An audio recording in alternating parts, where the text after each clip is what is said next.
Sofinco, pensez votre logement pour demain. Travaux, domotique, sécurité, bien-être. Sofinco présente Sud Radio, la vie devant nous.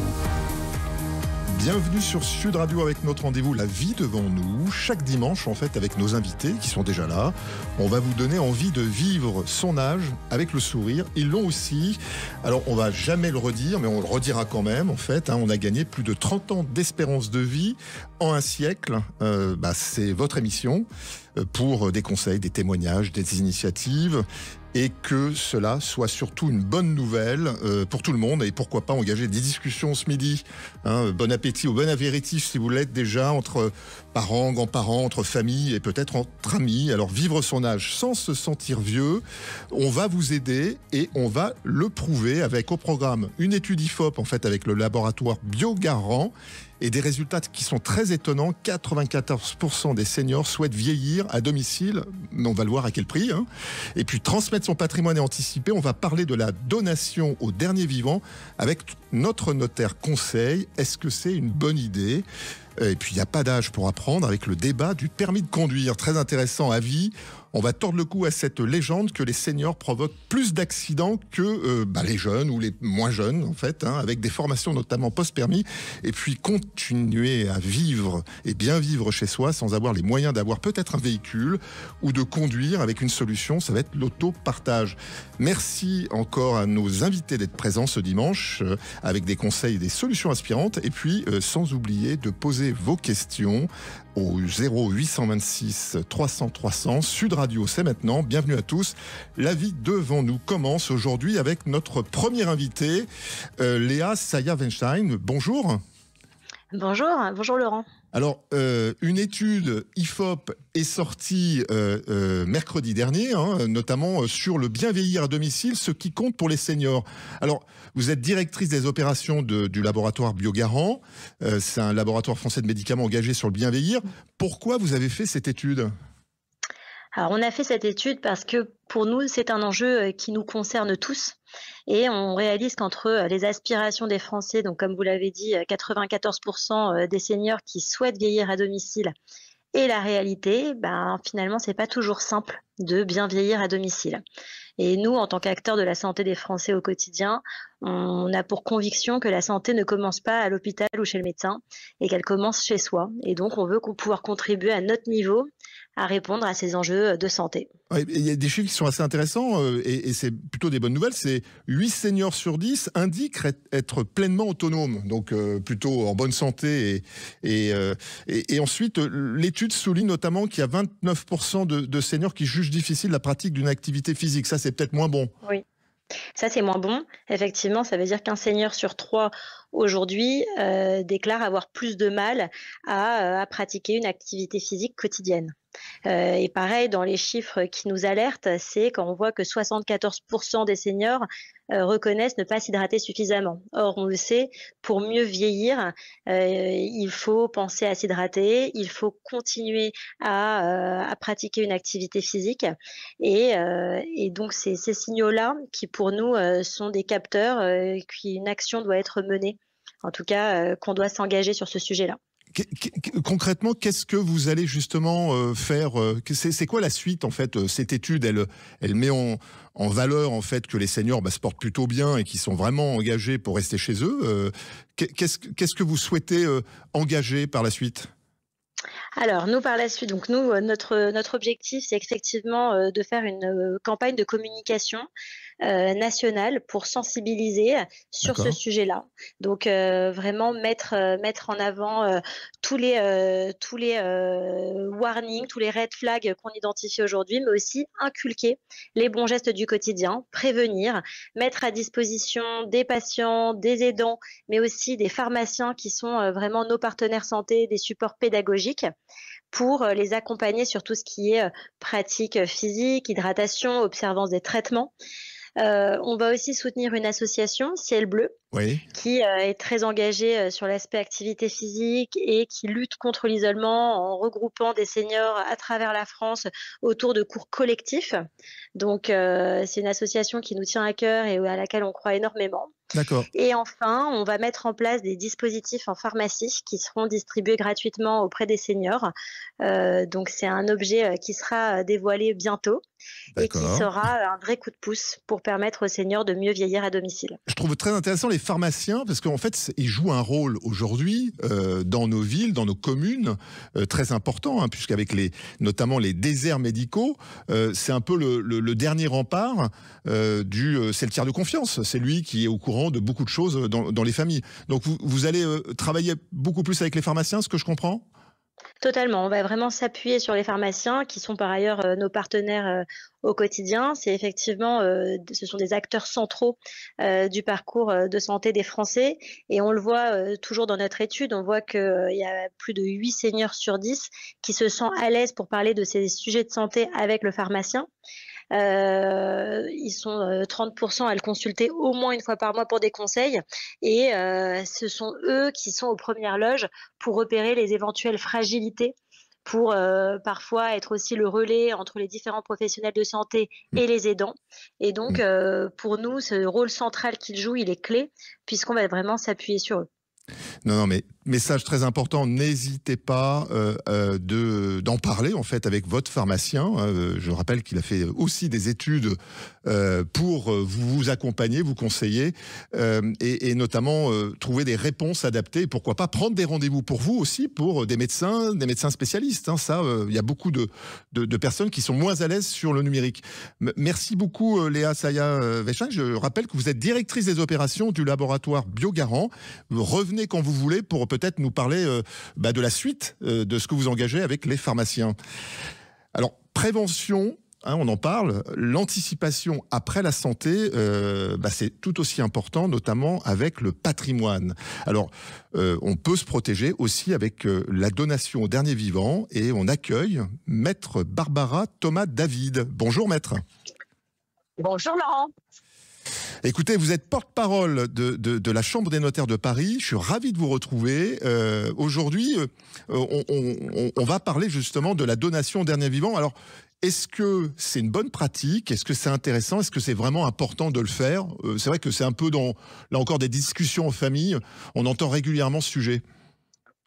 Oui, alors je vais vous dire, ce qui est important, c'est deux choses. C'est de parler de sa transmission, de ce qu'on veut pour soi quand on ne sera plus là, et puis comment protéger son conjoint. C'est-à-dire que la transmission, il faut l'anticiper pour que la transmission, elle se passe bien avec son conjoint et avec ses enfants. Et notamment, le rester chez soi, ça passe aussi par la transmission apaisée de son patrimoine et notamment de son logement. Qu'est-ce qu'on souhaite pour soi plus tard? Effectivement, vous parliez tout à l'heure du fait qu'on vit 30 ans de plus. Aujourd'hui, ce qu'on voit apparaître, ce qui est important, c'est de savoir qu'aujourd'hui, vous avez 4 générations de familles qui vivent ensemble. Donc, oui. Ça n'est jamais arrivé dans la société française. Donc, effectivement, du coup, vous avez 4 générations et ce qui est important, c'est d'anticiper votre transmission. Et effectivement, cette transmission, elle passe par une réflexion familiale et elle passe également aussi par la possibilité de faire une donation au dernier vivant. Alors, la donation au dernier vivant, qu'est-ce que c'est? C'est une transmission pour protéger son conjoint quand on est marié. D'accord. Une donation au dernier vivant, si vous voulez, c'est une disposition de dernière volonté, comme un testament, mais qui est dédié aux survivants des deux époux. Ça évite en fait que monsieur ou madame, en fait, le survivant, soit mis dehors, entre guillemets, de son habitation, si on parle un peu crûment.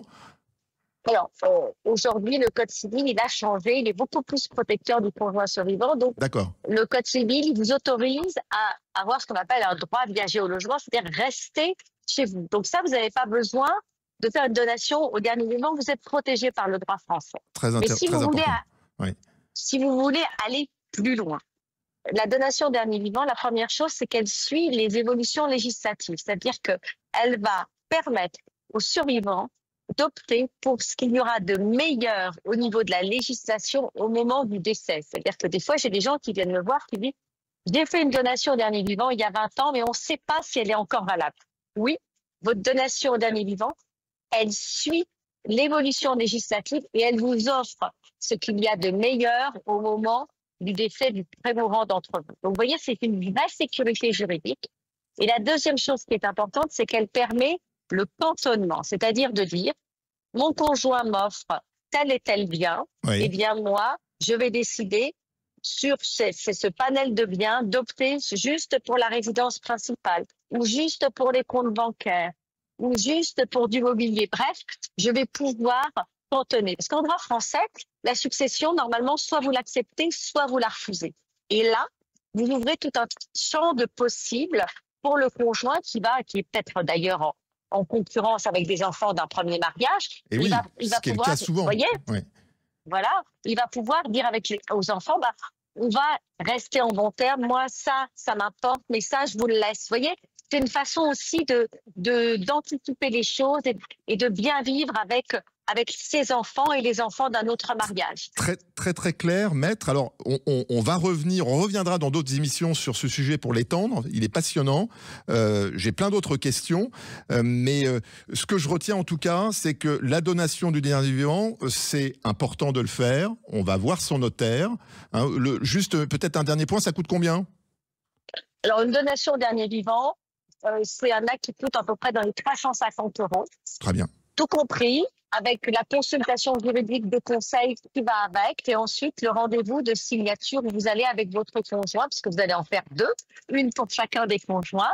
Mais avant, vous allez avoir le conseil juridique du notaire, l'œil avisé du notaire qui va vous expliquer pourquoi la donation, elle est comme ça, et il faut même vous faire un testament sur mesure si finalement la donation d'un vivant, c'est pas forcément ce qui est bien pour vous. C'est bien d'aller voir son notaire. Voilà. Merci beaucoup, maître Barbara Thomas-David. Je rappelle que vous êtes porte-parole de la Chambre des notaires de Paris.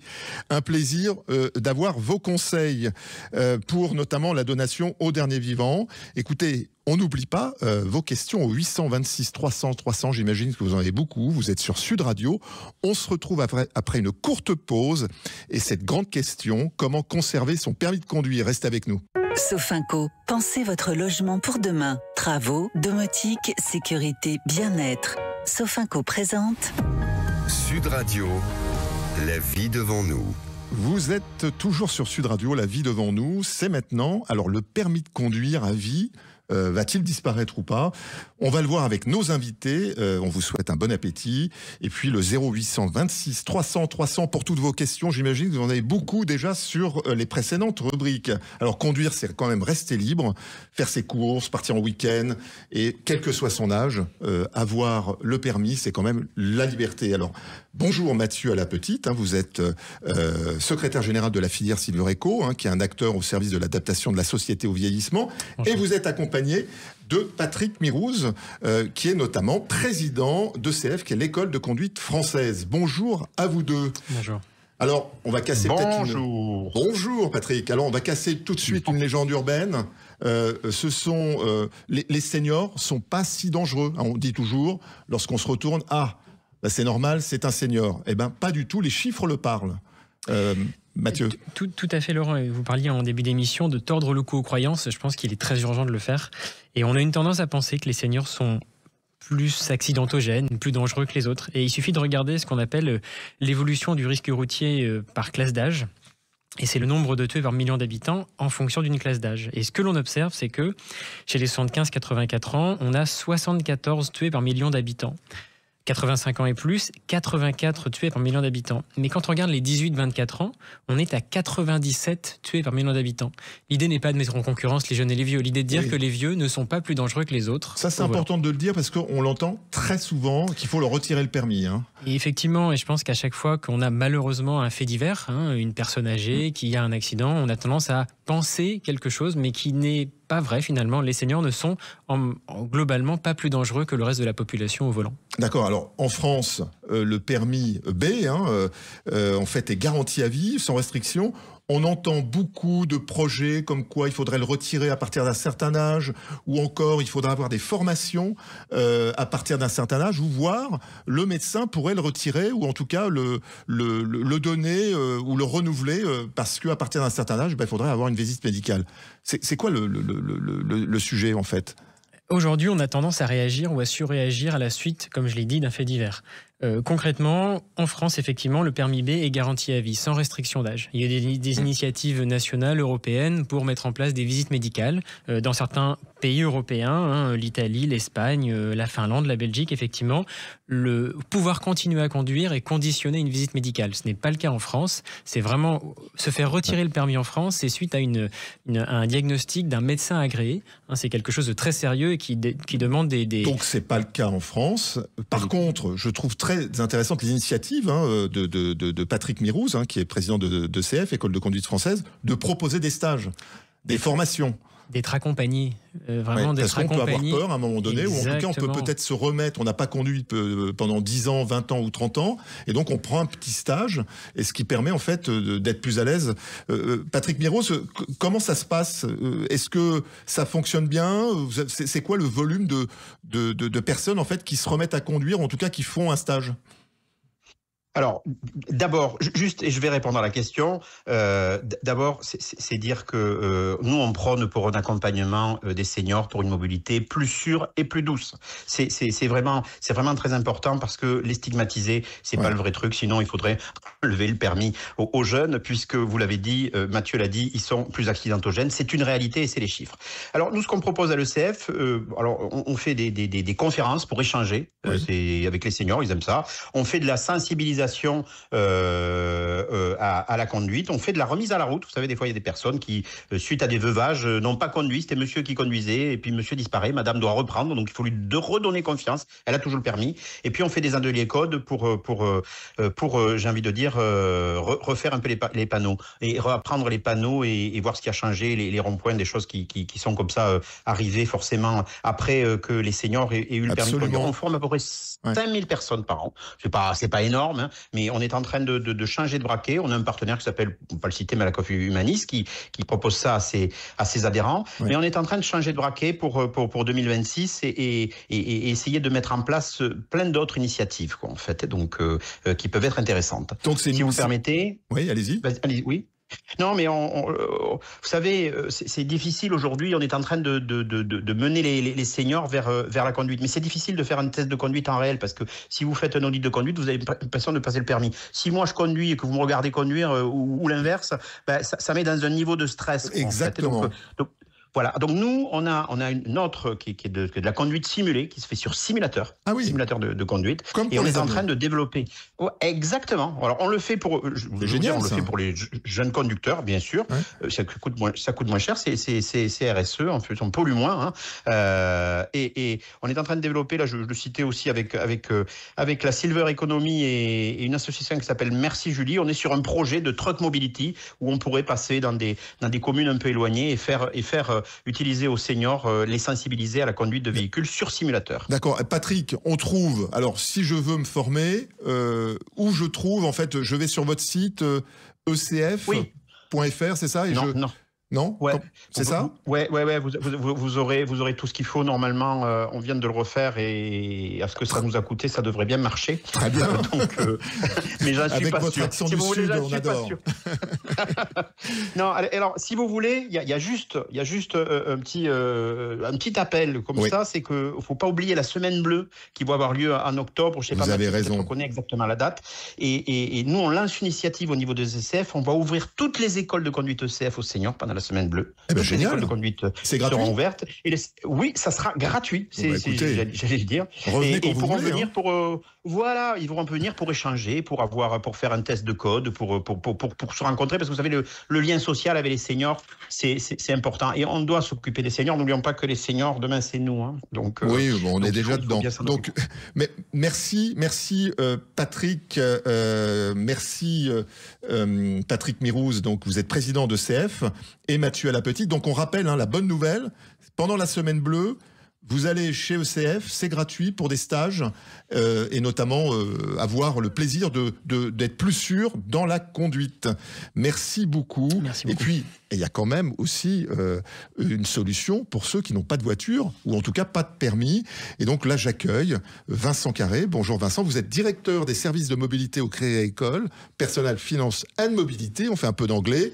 Et donc vous allez nous parler justement de cette France qui n'a pas de permis ou qui n'a pas de véhicule. Et donc c'est l'autopartage. Qu'est-ce que c'est que l'autopartage ? Alors l'autopartage, c'est le fait de rajouter d'abord des voitures, notamment en milieu rural, puisque vous savez que nous sommes le crédit agricole. Le mot important dans le crédit agricole, c'est agricole. Quand on sort des grandes villes, en général, un habitant sur 2 est notre client. Et donc, c'est à ces gens-là que nous nous adressons. Et nous avons, parce que nous sommes présents dans tous les territoires en France, nous savons qu'il n'y a pas assez de voitures. Là où il y a le plus de voitures en France, c'est dans les villes. Là où il y en a le moins, c'est dans les milieux ruraux. Et ça concerne tous les âges de la population. Ce manque de mobilité. Et c'est aussi l'endroit où il n'y a pas de transport en commun. Donc le choix qu'on a fait nous, il est assez engageant. On va dans un territoire, on rajoute des voitures.